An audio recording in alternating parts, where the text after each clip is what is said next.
நாங்கள் வைத்த கோரிக்கை என்று முதலமைச்சரை பாராட்டினார் என்று சொன்னால் இதுதான் ஒரு அரசுக்கு மக்கள் பிரதிநிதிகள் தருகிற சான்று பாராட்டு என்பதை மறந்துவிடக் கூடாது.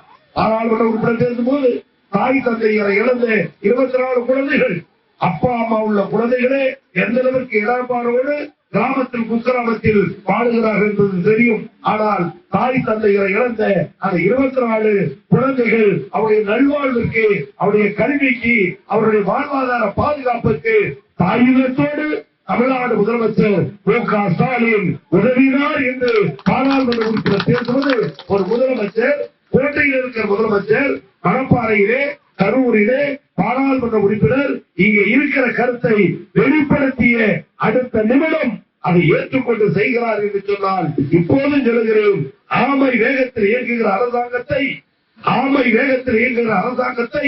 ஒரு ராக்கெட் வேகத்தில் இயக்குகிற முதலமைச்சர் தமிழ்நாடு முதலமைச்சர் என்பதை கண்ணார மனதார நாம் ஏற்றுக்கொள்ள வேண்டும். இந்த